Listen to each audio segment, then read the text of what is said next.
without their problems.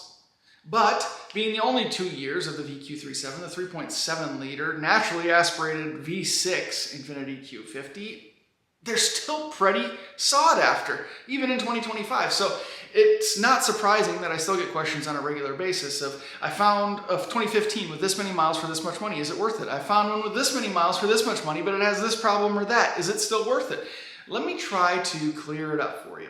Is the 2014 and 2015 Q50 still a good buy 10 years later in 2025? Let's start off by discussing what's so good about it. Well, the 2014 and 2015, as I mentioned, came with the VQ37 engine, the 3.7 liter naturally aspirated V6. It's a platform, an engine platform, that's been around for many, many years. It's tried and true, it's been tested, it's established a reputation for durability and longevity. This literally is an engine that has been beat to hell over and over and over, and it still wants more. Probably started its life in the hands of a 60-year-old retired woman who liked to putz around town in it, barely put any miles on it, but once she got tired of it 2 or 3 years down the road, or once that lease ended, some young punk picked it up for 25,000 bucks with 25,000 miles on it and started modifying that sucker. But it is held strong for another 80, 85, 90, 100,000 miles now, 10 years later, and still going strong. There's a lot of positives. There's a lot of great things to be said about the VQ platform, and the VQ37 and the Q50 is no different. Again, there's a lot to be said about the platform. It makes good power and good torque. It's a great looking car.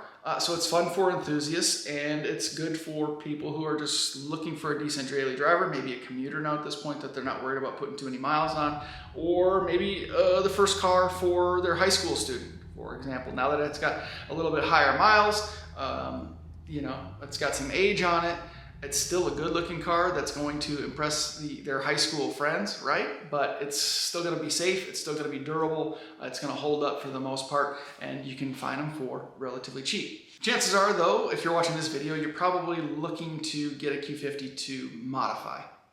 And that's understandable, and I would be in the same boat. So in that case, there's plenty out there. There are a ton of, I just did a quick search the other night, I was finding dozens, literally within a couple hundred miles of me here on the east side of the country for $10,000 or less. We're talking $8,000 for a higher mile one, 150,000 miles. Maybe you've got some dings here or there. It's got a little bit of character, we'll say. You can find them for $12,000, $13,000 that are in really good condition, maybe around 100,000 miles or just slightly less.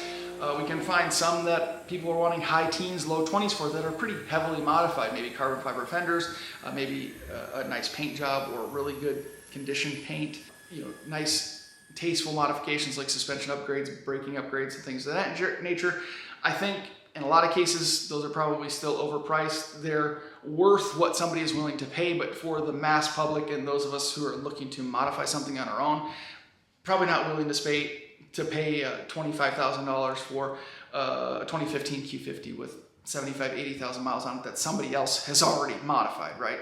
The enthusiast community around the Infiniti Q50 is expanding dramatically. I thought it was growing really fast when I first started getting into the platform 5 years ago or so, but over the last 2 or 3 years, it has boomed. There are a number of more personalities on YouTube that are dealing with the VQ37 and the Q50 particularly.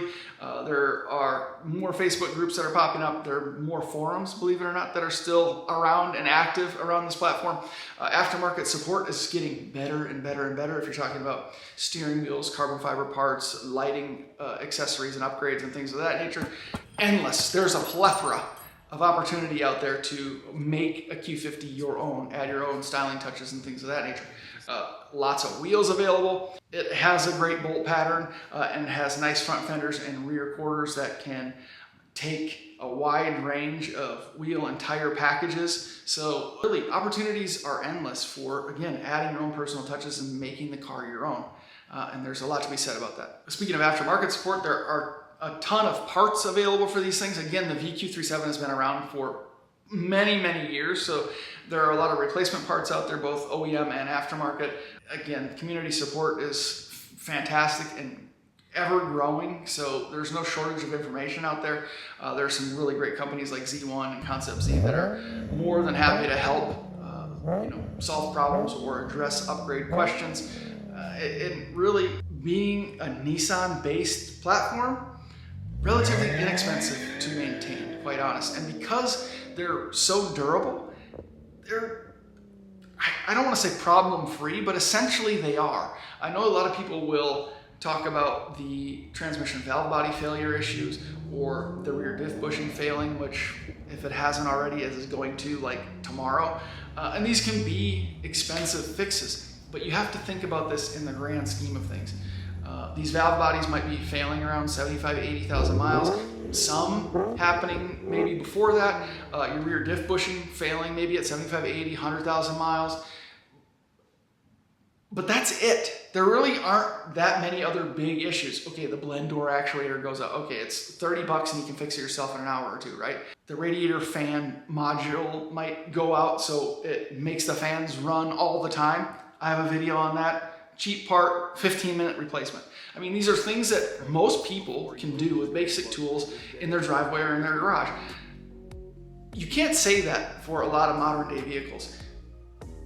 Easy to change the oil on, easy to change the rear diff fluid on. I happen to have a ton of videos, like 500 Q50 videos on this channel. So most questions are answered right here, believe it or not. So with that being said, if you have a little bit of perspective and a little context, okay, you replace a transmission for $3,000. Yeah, it might hurt right now, but in the grand scheme of things, that's pretty damn cheap. Think about this. Over a 10-year lifespan up to this point, a 2015 Q50 needs $3,000 to $5,000 in repairs. That's pretty freaking good, all right?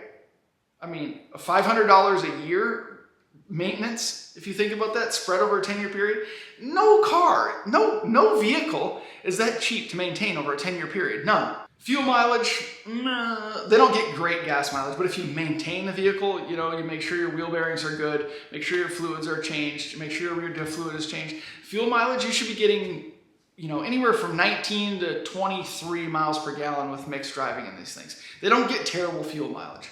Cost of ownership in terms of insurance really shouldn't be that bad at this point. These cars are almost 10 years old. They're not really that expensive to repair, to be honest. So insurance prices should be relatively low. Obviously, if you're under 25 years old, it's going to be a little bit higher than somebody that's got many, many years of driving under their belt. But really not too bad now at this point. So between fuel, insurance, and maintenance costs, pretty cheap to own a 2014 or 2015 Q50 at this point. So there's really no reason to make this video any longer than it needs to be. Let's just cut to the chase. Is a 2014 or 2015 Infiniti Q50 a good vehicle to buy in 2025? Yes, absolutely, 100%. I hesitated a little bit thinking about the valve body situation, but then putting it into perspective again, if that's the only major repair you have on this vehicle, that's not bad.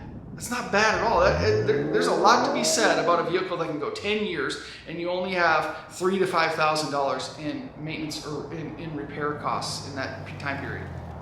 Pretty darn good. Great value, great bang for the buck. Classic overall design, really comfortable interior, great profile, sounds fantastic. The platform, the engine, the VQ37 platform, again, tried, true, tested, durable, reputation for longevity and reliability. The 7-speed automatic transmission, aside from the valve body issue, is actually a pretty decent transmission. Shifts smooth, crisp. They're really quick. They make good power and torque for what they are right out of the box.